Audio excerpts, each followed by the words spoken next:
Celebrity হওয়ার ফিতনা বড় আজীব ফিতনা। ছেলেপেলেরা কি না করতে পারে ভাইরাল হওয়ার জন্য। এমনকি ছেলেপেলের কথা কি বলবেন, কোনো কোনো হুজুর মানুষও যা শুরু করেছে যে ভাইরাল হতে হবে, এটাই জীবনের মিশন, এটাই জীবনের ভীষণ। এজন্য একেবারে নতুন করে এই সমস্ত জামা পোশাক বাদ দিয়ে শার্ট প্যান্ট পরে মাথায় চুলগুলো কালার করতে হবে, এরপর জাতির সামনে এসে টিকটকে নিজেরে ভাইরাল করতে হবে যে আমি আগে হাফেজ সাহেব ছিলাম, আগে মৌলানা সাহেব ছিলাম, এখন নতুন করে টিকটকারে রূপান্তরিত হলাম। কিসের জন্য? কারণ মাকসাদ এটা না, মাকসাদ পরেরটা। 2 দিন পর থুক্কু দিবে, থুক্কু দিয়ে আবার ভালো হয়ে যাবে, কিন্তু মাঝখানে যে সবাই চিনে ফেললো, এইটাই তার জীবনের কামিয়াবি। কারণ বাংলাদেশে যে যত ভাইরাল তার মার্কেট তত বেশি। এখন ওয়াজের ময়দানটাও মানুষ কমেডি বানিয়ে ফেলেছে, সার্কাসের স্টেজ বানিয়ে ফেলেছে। কিভাবে? এক একজনের নামের সাথে ডিগ্রি কি, কারো ডিগ্রি হলো 26 ইঞ্চি, 32 ইঞ্চি, 48 ইঞ্চি, 52 ইঞ্চি বক্তা। আরে ভাই, ইঞ্চির সাথে হেদায়েতের সম্পর্ক নাকি? যদি হয় তাহলে আগে বলো কয় ইঞ্চি হলে কোন নাম্বার জান্নাতে যাবে। যে ইঞ্চি মাইপা মাইপা তাহলে হেদায়েত নিতে হবে, এই আজিব তামাশা কোত্থেকে আসলো? হ্যাঁ, কেউ যদি বড় আলেম হয় সে সাইজে ছোট হলেও বড়, আর সে সাইজে বড় হলেও বড়, কিন্তু এটা পোস্টারে আলাদা করে লেখার মানেই হলো ডাল মে কুছ কালা হয়। আবার লিখবে হুজুর হেলিকপ্টারে আগমন করিবেন। কেন রে ভাই? রকেট দিয়ে আসলে কি হবে? গাড়ি দিয়ে আসলে কি হবে? রিক্সা দিয়ে আসলে কি হবে? নৌকা দিয়ে আসলে কি হবে? নাকি হেলিকপ্টার দিয়ে নামলে সঙ্গে আসমান থেকে ফুটা হয়ে রহমত আর বরকত নাজিল হতে থাকবে? এমন তো না। নারী থেকে পুরুষ হওয়া বক্তা, পুরুষ থেকে নারী হওয়া বক্তা। আচ্ছা, যদি কেউ এমন হয়ও, যদিও এটা অসম্ভব না, মেডিকেল সায়েন্সও বলে অসম্ভব না, হতে পারে বিভিন্ন কারণে, যদিও কাপড় চোপড় খুলে চেক দেওয়ার তো সুযোগ নাই আসলেই কি হয়েছে নাকি সেজেছে। আচ্ছা, নারী থেকে পুরুষ হলে এর সঙ্গে হেদায়েতের কি সম্পর্ক? আর পুরুষ থেকে নারী হলে এর সাথেই বা হেদায়েতের কি সম্পর্ক? কারণ নামের সাথে লেখা থাকবে কোনো আলেম টালেম কিছু না, নও মুসলিম অমুক, মানে 2 দিন আগে কালেমা পড়েছে, আজকে বক্তা হয়ে গিয়েছে। আচ্ছা, নও মুসলিম হওয়া ভালো, নও মুসলিমের পাশে দাঁড়ানো উচিত, এগুলো নিয়ে কোনো ইখতিলাফ নাই, কিন্তু নও মুসলিম হলেই বড় হুজুর হয়ে যাবে, এ কথা কোথায় আছে রে ভাই? পুরনো মুসলিমরাই কয়েকজন সহি পরিমাণ, পর্যাপ্ত পরিমাণ এলেম রাখে, যেই পরিমাণ এলেম রাখাকে শরীয়ত ফরজ আইন করে দিয়েছে। এমনকি যারা 50 বছর 60 বছর বয়স হয়ে গিয়েছে, গিয়ে জিজ্ঞাসা করেন তো ভাই তাওহীদের প্রকার কয়টা বলো তো, ইমানের মূলনীতি কি কি বলো তো, ইমান ভঙ্গের কারণ কি কি বলো তো, এরকম বেসিক প্রশ্ন, মানে যেগুলো ছাড়া সে মুসলমান আছে নাকি বেঈমান হয়ে গিয়েছে এটাই এনশিওর করতে পারবে না।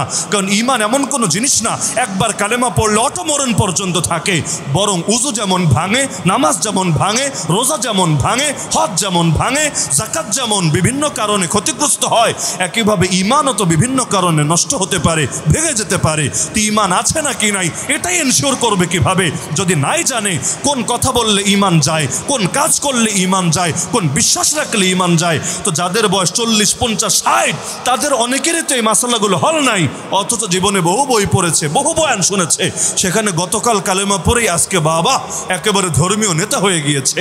অথচ অনেক সময় দেখা যায় এই জাতীয় লোকরা পরবর্তীতে জাতির জন্য ফিতনার কারণ হয়ে দাঁড়াচ্ছে। কেন? কারণ দেখা যায় একবার ভাইরাল হয়ে গেলে তখন সব কিছুকে নিজের মতো করে ব্যাখ্যা করার আর মূল্যায়ন করার এক আজীব মানসিকতা শুরু হয়।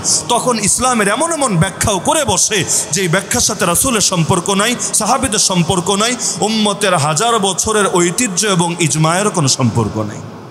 এগুলোর দায় কে নেবে? এই যে পশ্চিমা বিশ্বে এখন মডারেট ইসলাম ছড়িয়ে গিয়েছে, যার আরেক নাম রেখে দিয়েছে র্যান্ড, সেই র্যান্ড কর্পোরেশনে বানানো র্যান্ড ইসলাম, লিবারেল ইসলাম। ইসলাম তো ইসলামই, এটার আবার লিবারেলে কি আর মডারেটই কি আর এটাই কি আর সেটাই কি? ইসলামের মধ্যে আবার ভাগাভাগি আসলো কোত্থেকে? এটা উদারনৈতিক ইসলাম, এটা উগ্রবাদী ইসলাম, এটা মধ্যপন্থার ইসলাম। আরে ছাগলামি মার্কা কথাবার্তা। ইসলাম তো ইসলাম, হয়তো এটা ইসলাম, না হলে এটা অন ইসলাম। যদি ইসলাম হয় তো যেটা ইসলাম সেটাই মধ্যপন্থা। ইসলামের কোনো বিধানকে কেউ কোনো দিন না বাড়াবাড়ি হিসাবে প্রমাণ করতে পারবে, না ছাড়াছাড়ি হিসাবে চিহ্নিত করতে পারবে। তো এই খ্যাতি, প্রভাব, প্রসিদ্ধির ফিতনা থেকে বাঁচতে হবে। আজকাল মানুষের ফিতনা, একটা দিনই ফেসবুকে পোস্টও যদি লেখে, এই সমস্যাগুলো হয়তো অনেকেরই, এজন্য খুলে খুলে আলোচনা করছি। দিনই একটা পোস্ট লিখলেও তার মূল অ্যাটেনশন থাকে লাইক কয়টা পড়েছে, শেয়ার কি পরিমাণ হয়েছে, ভিউ সব ঠিকঠাক আছে কি না।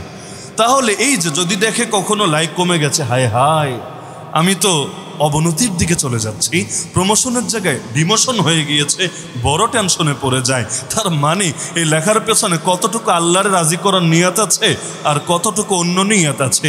কেউ কেউ তো আছে নিজের এরকম একটা ধর্মীয় রূপ জাহের করে। আজকাল তো অনলাইন দেখে মানুষকে চেনা যায় না, মানুষকে চেনা যায় তার ব্যক্তি জীবন দেখে, তার বাস্তবিক লাইফ দেখে। কারণ এমন বহু হাসান বসরি আছে ফেসবুকে বসে, যেগুলোর বাস্তব জীবনে এগুলো জামানা শ্রেষ্ঠ ফাসিক ছাড়া কিছু না। তো দেখা যায় এরপর নিজের এরকম একটা ইমেজ দাঁড় করিয়ে 2 দিন পর পর শুরু করে ভণ্ডামি। কেউ আর্থিক প্রতারণা, সেই একেবারে আগের জামানা থেকে শুরু করে এখন পর্যন্ত কেউ করে আর্থিক প্রতারণা, কেউ করে নারী কেলেঙ্কারি। আর নারীরাও তো বাংলাদেশের মাশাআল্লাহ সেলিব্রিটি পাইলেই হইল। নন সেলিব্রিটি ছেলেরা আরে বিয়েতে পাত্রী পায় না বলে হাহাকার করে, হুজুর দোয়া কইরেন, বিয়ে করতে চাচ্ছে বিয়ে হচ্ছে না, কেন বিয়ে হবে না? এই দেশে কি মেয়ের সংকট পড়েছে? না হুজুর, মেয়ের সংকট পড়ে নাই, কিন্তু মনের মতো মেয়ে পাচ্ছি না, ভালো মেয়ে পাচ্ছি না। কারণ যাদেরকে একটু ভালো পাই এরা আমার মতো ছেলের সাথে আসতে রাজি হয় না, আর যারা আসতে রাজি হয় ওদেরকে আমার পছন্দ হয় না। তো এত মেয়েরা যায় কোথায়? বড় একটা সংখ্যক দেখবেন সেলিব্রিটিদের 5 নাম্বার না 10 নাম্বার না 50 নাম্বার বউ হতেও এক পায়ের উপর খাড়া, খালি সেলিব্রিটি ডাকতে দেরি, শুয়ে পড়তে দেরি না। এগুলো হারলাইনে সেলিব্রিটিদের সঙ্গে এই ঝামেলাগুলো ঘটছে। তো এখন নারীর তো প্রাধান্য দিতে হবে স্বামীর দিনদারি, এটাই মূল বিষয়। এখানে সেলিব্রিটি হলেই কি আর নন সেলিব্রিটি হলেই কি? আরে জমিনের এমন বহু অপসিদ্ধ ব্যক্তি আছে যারা আসমানে বড় দামি। ওয়াইস আল কারানির ঘটনা কে না জানে? যারা বাংলায় আপনারা বলেন ওয়াইজ কুরুনি, ওয়াইজ কুরুনি ভুল উচ্চারণ, মূল হলো ওয়াইস আল কারানি। তাকে নিয়ে হাদিস সহিহ মুসলিম শরীফের মধ্যে আছে, লম্বা চওড়া হাদিস, খুলে আপনারা দেখে নেন। আল্লাহ রসুল ওমরকে পর্যন্ত উপদেশ দিয়ে গিয়েছে, ওমর যদি কারান গোত্রের ওয়াইসকে তুমি পাও তাকে বলবা যেন তোমার জন্য দোয়া করে আর আল্লাহর কাছে তোমার জন্য ক্ষমা প্রার্থনা করে। অবশেষে ওমর রাদিয়াল্লাহু আনহু তাকে পেলেন, দোয়াও চাইলেন। এরপর তিনি যে এলাকায় যান, 2 দিন পর লোকে জেনে ফেলে আরে এই তো সেই ব্যক্তি আল্লাহ নবী ওমরকে পর্যন্ত, যে ওমর জমিনে বসে জান্নাতে সুসংবাদ পেয়েছে, এই ওমরকে পর্যন্ত নবী বলে গিয়েছে তার কাছে দোয়া চাইতে। এখন সবাই যখন চিনে ফেলে তার দুয়ারে গিয়ে হাজির হয় দোয়া নেওয়ার জন্য, খেদমতের জন্য, অমনি ওই এলাকা ছেড়ে আর এক এলাকায় চলে যায়। এখন বাচ্চারা অনেক সময় পাগল ভেবে পাথর ছোড়ে, কখনো এলাকার মানুষ বিভিন্নভাবে উত্তক্ত করে, কষ্ট দিতে থাকে। তো এত কষ্ট সয়ে নেয়, তবু এমন কোনো এলাকায় স্থির থাকে না যেখানে দুনিয়ার মানুষ তাকে একটু মূল্যায়ন করবে। কারণ দিলেই ভয় যে মানুষ মূল্যায়ন করলে আসমানের মূল্যায়ন যদি কমে যায়। কেন জানেন? একবার প্রসিদ্ধ হয়ে গেলে নিজের ইখলাস ধরে রাখা সবচাইতে বেশি কঠিন হয়ে যায়। এটা আমার কোনো দাবি না। তিরমিজি শরীফের নাম শুনেছেন? সুনান তিরমিজি। সুনান তিরমিজির মধ্যে হাদিস আছে, আল্লাহ রাসূল সাল্লাল্লাহু আলাইহি ওয়াসাল্লাম বলেন, বিহাসাবি ইমরিইম মিনাশ শার, একজন ব্যক্তির অনিষ্টের জন্য, ক্ষতির জন্য এটাই যথেষ্ট, আইয়ুশারা ইলাইহি বিল আসাবি' ফি দীনিন আও দুনিয়া, মানুষ দুনিয়ার ব্যাপারে বা দিনের ব্যাপারে তার দিকে আঙ্গুল তুলে ইশারা করে দেখায়, মানে প্রসিদ্ধ, মানে খ্যাত, মানে প্রভাব প্রতিপত্তি অধিকারী, মানে সেলিব্রিটি, মানে পাবলিক ফিগার। আল্লাহ রাসূল বলেন একজন ব্যক্তির ক্ষতির জন্য এটাই যথেষ্ট, ইল্লা মান আসামাহুল্লাহ, তবে আল্লাহ যাকে হেফাজত করে তার কথা ভিন্ন। তার মানে প্রসিদ্ধ হলে ফিতনায় পড়ে যাওয়ার সমূহ আশঙ্কা আছে, তবে আল্লাহ তার কিছু বান্দাকে স্পেশালভাবে হেফাজত করে, তারাই পারে এই খ্যাতির বিড়ম্বনাকে এড়াতে। না হলে বড় একটা অংশই প্রসিদ্ধ হওয়ার পরে ইখলাস ধরে রাখতে পারে না।